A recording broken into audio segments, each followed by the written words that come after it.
Hi ஃபோக்ஸ், சுரேஷ் கோயம்புத்தூர்ல பேசிட்டு இருக்கேன். இந்த வீடியோவில் நம்ம என்ன பார்க்குறோம் அப்படின்னா டிஎன்ஏ 2024 இப்போ கட் ஆஃப் ரைஸ் ஆக போகுது அப்படிங்கிற ஒரு பாயிண்ட்டை வந்து நம்ம நேற்று ஒரு வீடியோவில் போட்டிருந்தேன்.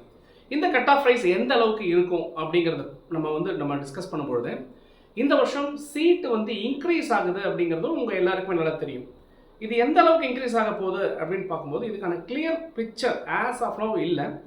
பட் நமக்கு கிடைச்ச டேட்டா வரைக்கும் மேக்ஸிமம் 12,000 சீட்ஸ் வரைக்கும் ரைஸ் ஆகிறதுக்கான வாய்ப்பு இருக்குது அப்படிங்கிறத நம்ம பார்க்குறோம். பட் சில சேனலில் என்ன பண்ணியிருக்காங்க அப்படின்னா 20,000 ஆகும்னு சொல்லியிருக்காங்க. பட் இது ஒரு ப்ரெடிக்ஷன் தான், இது யாராலையும் இப்போ கரெக்டாக சொல்ல முடியாது. அவங்கவுங்களுக்கு கிடைச்ச டேட்டா வச்சு அவங்கவுங்க பேசிகிட்டு இருக்காங்க. இன் ஜென்ரல் டெஃபினட்டாக சீட் வந்து ரைஸ் ஆகிறதுக்கான வாய்ப்புகள் கட்டாயமாக இருக்குது. குறிப்பாக கம்ப்யூட்டர் சென்ட்ரிக் கோர்சஸில் வந்து இருக்குது அப்படிங்கிற நமக்கு தெரியுது. இது வந்து இந்த 400 காலேஜுக்குமே ஸ்ப்ரெட் ஆகிருக்குமா அப்படின்னு கேட்டால் கட்டாயம் அப்படி கிடையாது.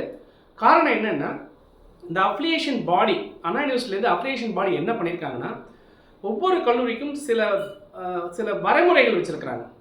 போன வருஷம் என்ன மாதிரியான பாஸ் பர்சன்டேஜ் வச்சுருந்தாங்க, அதுக்கு முன்னாடி லாஸ்ட் 3 இயர்ஸில் அவங்க என்ன மாதிரி அட்மிஷன்ஸ்லாம் எடுத்திருந்தாங்க, என்னதான் கல்லூரிகள் வந்து நாங்கள் வந்து நடத்துகிறோம் அப்படின்னு சொல்லியிருந்தாலும் கூட எல்லா கல்லூரிகளுக்கும் அது வந்து கொடுக்கப்பட்டதா, நீங்கள் நடத்திக்கலாம் அப்படிங்கிறது கொடுக்கப்பட்டதா அப்படின்னா சில வளர்முறைகள் அடிப்படையில் சில கல்லூரிகள் நிராகரிக்கப்பட்டிருக்கு. அப்போ அது என்ன மாதிரி இருக்க போகுது, எந்தெந்த கல்லூரிகள் வரப்போகுது அப்படின்னா, அகைன் டாப் காலேஜஸ் தான் வந்து இந்த மாதிரி இந்த சீட் இன்க்ரீஸில் வந்து அதிகபட்சம் இங்கே வந்து கீ ரோல் ப்ளே பண்ணுறாங்க. மீடியம் லெவல் காலேஜஸ் வந்து ஓரளவுக்கு பண்ணிகிட்டு இருக்காங்க அப்படிங்கிறது நீங்கள் தெரிஞ்சுக்கலாம். அந்த அடிப்படையில் பார்க்கும்பொழுது கட் ஆஃப் ரைஸ் அப்படிங்கிறது என்ன அப்படின்னா, இப்போ இந்த அளவுக்கு ஆக போகுது அப்படிங்கிற ஒரு பாயிண்ட்டை வந்து நான் ஒரு அனலைஸ் பண்ணி அதில் வந்து உங்களுக்கு சில விஷயங்களை கொடுக்க ஆசைப்படுறேன். இன்னொரு முக்கியமான விஷயம், நீங்கள் எல்லாருமே ரொம்ப ஆசைப்படுறீங்க. நிறைய பேர் என்கிட்ட கேட்குறீங்க, சார் இந்த காலேஜ் எடுக்கலாமா, அந்த காலேஜ் எடுக்கலாமா, ஸ்காலர்ஷிப்னு சொல்லி கூப்பிட்றாங்க சார், அங்கே பிளேஸ்மெண்ட் சூப்பராக இருக்குது, நான் வந்து இந்த காலேஜ் தான் எடுக்கணும்னு ஃபிக்ஸ் பண்ணியிருக்கிறேன், இருந்தாலும் எனக்கு ஒரு கன்ஃபியூஷன் இருக்குது அப்படின்னு நிறைய கேட்குறீங்க. அது எல்லாத்துக்கும் ஒரு ஆன்சர் தான். இப்போ உங்களை வந்து யோசிக்க வைக்கக்கூடிய ஒரு வீடியோவாக தான் இந்த வீடியோ இருக்கும். ஒரு டிஃப்ரெண்ட்டான அப்ரோச் தான். எல்லாரும் சொல்கிற மாதிரி இதை எடுங்க அதை எடுங்க, நல்ல காலேஜ் தான், லிஸ்ட்டு இதுதான் அப்படின்னு நம்மளும் சொல்ல தான் போகிறோம். பட் நம்ம சொல்கிற அந்த லிஸ்ட்டில் ஒரு ஜென்யூனிட்டி இருக்கும் அப்படிங்கிறத நீங்கள் கட்டாயமாக இந்த வீடியோ பார்க்க புரிஞ்சுப்பீங்க. நம்ம வீடியோக்குள்ளே போகலாம்.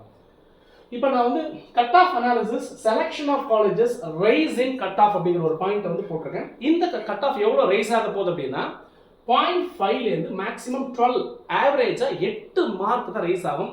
20 மார்க் ரைஸ் ஆகும், 22 மார்க் அதெல்லாம் வாய்ப்பே கிடையாது. ஸோ அந்த மாதிரி போட்டு கன்ஃபியூஷன் பண்ணிக்க வேண்டாம்.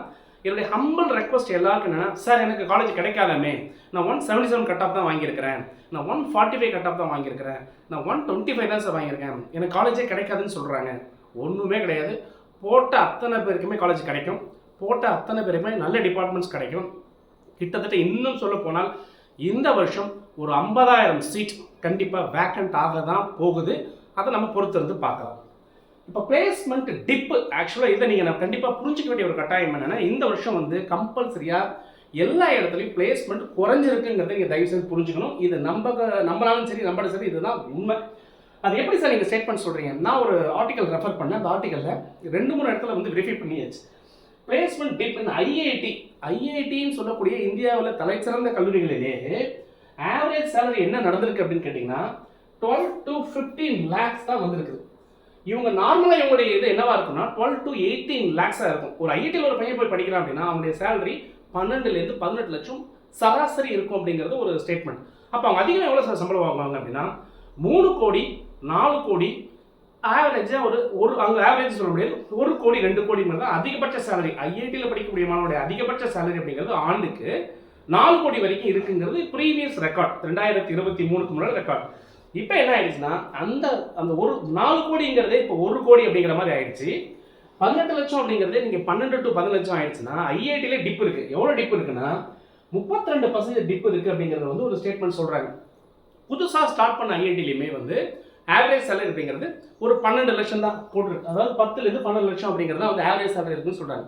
இப்போ ஐஐடியில் டிப் ஆகுது அப்படின்னா கண்டிப்பாக செல்ஃப் ஃபைனான்சிங் இன்ஸ்டிடியூஷன்ஸ் நம்மள மாதிரி தமிழ்நாட்டில் கூடிய எல்லா இன்ஸ்டிடியூஷன்லையுமே இந்த ஃபால் வந்து இருக்கும். காரணம் என்னன்னா, த ஸ்கில், அவங்களுடைய லேர்னிங் கேப்பபிலிட்டி, அவங்க எப்படி எதிர்கொள்கிறாங்க, அவங்க எவ்வளோ ஃபாஸ்ட்டாக போகிறாங்க, நம்ம எவ்வளோ அவங்கள ஃபாலோ பண்ணி போயிட்டுருக்குங்கிறது தான் இந்த இடத்துல பார்க்க வேண்டிய விஷயம். அப்போ கண்டிப்பாக பிளேஸ்மெண்ட் எல்லா இடத்துலையும் குறைஞ்சு தான் இருக்கும். நீங்கள் ஒரு கேள்வி கேட்கலாம், இப்போ இல்லை சார் சூப்பராக இருக்குன்னு சொல்கிறாங்க பிளேஸ்மெண்ட்டு, 54 லட்சம் பிளேஸ்மெண்ட் வாங்கியிருக்காங்க, 40 லட்சம் பிளேஸ்மெண்ட் வாங்கியிருக்காங்க, 25 லட்சம் வாங்கியிருக்காங்க, 10 லட்சம் வாங்கியிருக்காங்க. இத்தனை நம்பர்ஸ் எல்லாம் வந்து சொல்கிறாங்க. நாங்களும் வெப்சைட்லலாம் வெரிஃபை பண்ணி பார்த்தோம், நிறைய யூடியூப் சேனல்லையும் இதெல்லாம் சொல்லிட்டு இருக்கிறாங்க அப்படின்னு வந்து அவங்க சொல்லிட்டு இருக்கிறாங்க. ஆனால் இதெல்லாம் ஓகே தானே, நான் ஒத்துக்கிறேன், இதெல்லாமே இருக்குது. பிளேஸ்மெண்ட் ஆகியிருக்காங்க, 54 லட்சத்தில் ஆகியிருக்கிறாங்க, 40 லட்சத்தில் ஆகியிருக்கிறாங்க, 44 லட்சத்தில் ஆகியிருக்கிறாங்க. ஒரு காலேஜில் இதை தான் நீங்கள் யோசிக்கணும். 500 பேர்லேருந்து 1000 பேர் வந்து ஒரு வருஷத்துக்கு வெளியில் வராங்க ஒரு காலேஜ்லேருந்து. இந்த 1000 பேரில் எத்தனை பேருக்கு 54 லட்சம் சம்பளம் கிடைச்சிது, எத்தனை பேருக்கு 40 லட்சம் சேலரி கிடைச்சிது, எத்தனை பேருக்கு 25 லட்சம் சேலரி கிடைச்சிது, எத்தனை பேருக்கு 10 லட்சம் 5 லட்சம் எனி சேலரிங்க. Total numbers of students placed அப்படிங்கிறதுக்கு வந்து பார்த்தீங்கன்னா ரொம்ப ரொம்ப ரொம்ப ரொம்ப மினிமம் தான் இருக்கும். இது கூட என்ன காரணமாக இருக்கும் அப்படின்னு கேட்டிங்கன்னா, கல்லூரி ஒரு ஏம்பியன்ஸை கொடுத்துருப்பாங்க, படிக்கிறதுக்கான ஒரு வழிமுறைகளும் ஒரு வாய்ப்பையும் கொடுத்துருப்பாங்க. அந்த இண்டிவிஜுவல் ஸ்டூடெண்ட்டு திறமையாக இருந்ததுனால, இல்லை ஒரு திறமையான ஸ்டூடெண்ட் அங்கே கிடைச்சதுனால அந்த பையன் செல்ஃபாக ட்ரெயின் ஆகி ஒரு இடத்துல பிளேஸ் ஆகிருப்பான். அதுக்கு காலேஜ் வந்து சப்போர்ட் பண்ணியிருப்பாங்க. இப்போ அந்த பையனுடைய அந்த நேம் தான் காலேஜுக்கே ஒரு பேட்சாக வந்து மாறுது. ஸோ இதை பேஸ் பண்ணி தான் ஹையஸ்ட் சேலரி பேக்கேஜ் அப்படிங்கிற ஒரு பாயிண்ட் வந்து பெரும்பாலான கல்லூரிகள் கொடுத்துக்கிட்டு இருக்காங்க.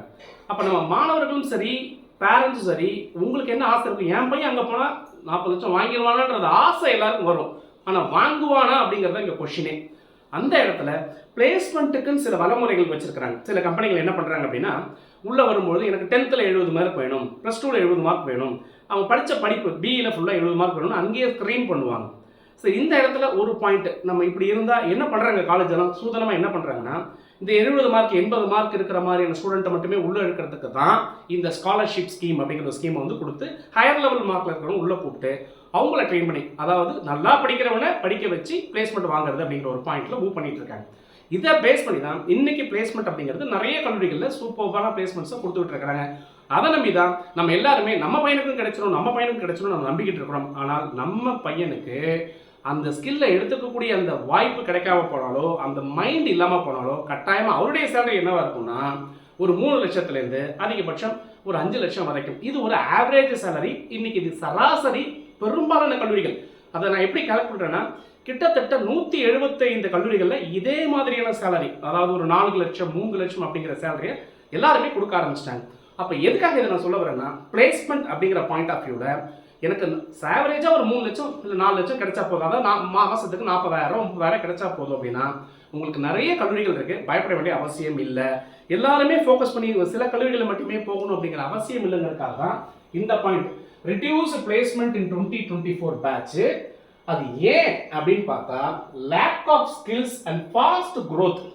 இப்போலாம் டெக்னாலஜி ரொம்ப ரொம்ப ஃபாஸ்ட்டாக டெவலப் ஆகி போயிட்டே இருக்கிறதுனால இவங்க ஒரு விஷயத்தை இங்கே சிலபஸில் எடுத்துகிட்டு வந்து சொல்லிக் கொடுக்கறதுக்கு முன்னாடியே அங்கே இன்னொரு விஷயம் மாறிடுது. டெக்னாலஜி இண்டஸ்ட்ரியல் ஆஸ்பெக்டில் இது ரொம்ப ஃபாஸ்ட்டாக இருக்குது இப்போலாம். அதனால தான் வந்து இந்த பிளேஸ்மெண்ட் டவுன் இருக்குன்னு சொல்லி நிறைய சிஇஓஸ் வந்து சொல்கிறாங்க.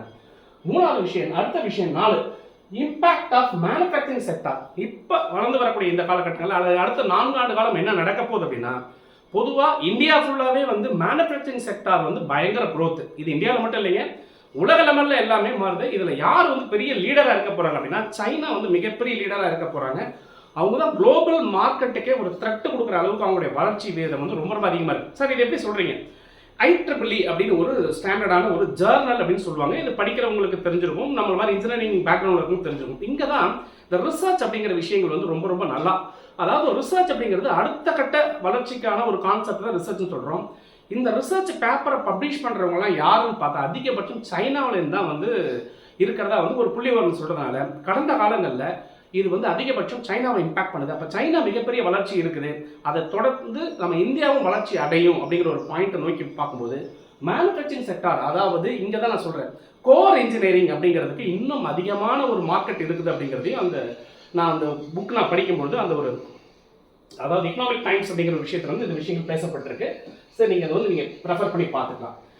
இன்னொரு முக்கியமான விஷயம், பிளேஸ்மெண்ட்ஸ் அப்படிங்கிறது குறையிறதுக்கு என்ன காரணம் அப்படின்னா, நிறைய காலேஜஸில் இப்போ ஸ்டூடெண்ட்ஸ் இங்கே கேட்டே பாருங்கள், படிக்கிற பசங்களை கேட்டு பாருங்கள், இல்லை ஏற்கனவே படித்தவங்க பேரண்ட்ஸ் இதை பார்த்துருந்தீங்கன்னா கண்டிப்பாக நான் சொல்கிறது உங்களுக்கு புரியும். உங்கள் பையனுக்கோ பொண்ணுக்கோ வேலை கிடச்சிருக்கும், உள்ளே போயிருப்பாங்க. 6 மாதம் இருந்ததுக்கப்புறம் இல்லைப்பா கொஞ்சம் நீ சரியாக இல்லை, கொஞ்சம் இம்ப்ரூவ் பண்ணிக்கணும், நீங்கள் போயிட்டு பார்த்து டெவலப் பண்ணிட்டு வா அப்படின்னு வெளியில் அனுப்பிச்சிருப்பாங்க. இல்லை ஒரு வருஷம் இருந்ததுக்கப்புறம் அவ்வளோதான், இப்போ உனக்கு இன்டர்ன்ஷிப்பில் இருந்த நீ உனக்கு ஃபுல் இது வந்து உங்களுக்கு கொடுக்க முடியாது, நீங்கள் கண்டினியூ பண்ண முடியாது, நீங்கள் போகலான்னு சொல்லி இருப்பாங்க. இன்னும் சில இடங்களில் பார்த்தீங்கன்னா 2 வருஷத்துக்கு முன்னாடி அவனுக்கு ஆர்டர் வாங்கியிருப்பான், ஆஃபர் வாங்கியிருப்பான். இந்த ஆஃபரை வாங்கிட்டு இன்னும் கூப்பிடுவாங்கன்னு சொல்லி வெயிட் பண்ணிகிட்டே இருந்திருப்போம், கூப்பிட்டுருக்க மாட்டாங்க. இதெல்லாம் ஏன் நடக்குது அப்படின்னு பார்க்கும்போது பார்த்தா இன்டர்ன்ஷிப் இன்க்ரீஸ் அப்படிங்கிறது பெரும்பாலான ஒரு புது விஷயமா இருக்கு. பெரும்பாலான கல்லூரிகளில் பிளேஸ்மெண்ட் அப்படிங்கிறது இன்டர்ன்ஷிப் பேஸ்டு தான் இப்போ இருக்குது. இன்டர்ன்ஷிப்னா என்ன?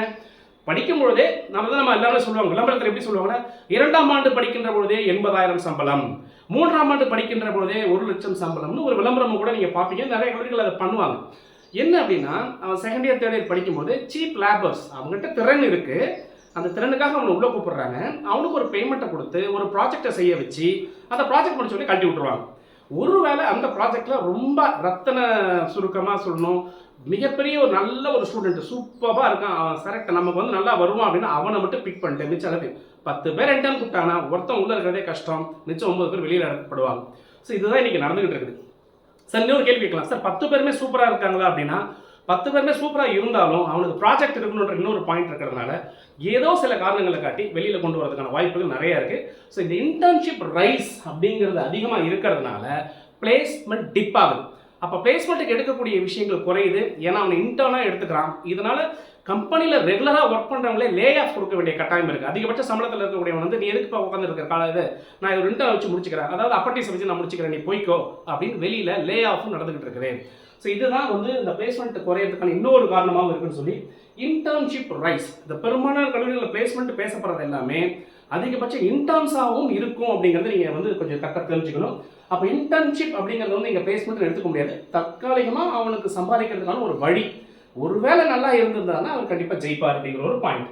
அடுத்தது don't follow hide statements of campus ரெக்கார்ட்ஸ்னு சொல்கிறார். கேம்பஸில் நிறைய பிளேஸ்மெண்ட் ஆயிடுச்சு சொல்லிட்டு இருக்கக்கூடிய விஷயங்கள் காரணம் என்னன்னா, நான் மேலே பேசின எல்லா விஷயம் தான் இதுக்கெல்லாம் காரணம். ஸோ பயங்கரமாக பிளேஸ்மெண்ட் இருக்குது அப்படின்னா எல்லா இடத்துலையும் இருக்குது. அதை வந்து நம்ம எப்படி அதை இந்த பிளேஸ்மெண்ட் அப்படிங்கிறது எதை பேஸ் பண்ணினா ஒரு இண்டிவிஜுவல் ஸ்டூடெண்ட்டை பிளேஸ் பண்ணி மட்டும்தான். 1000 அப்துல் கலாம் வந்து கிளாஸ் எடுத்தாலும் ஒரு மாணவர் படிக்கணும்னு நினச்சா மட்டும்தான் அது படிப்பார், அவர் மேலே வருவார்.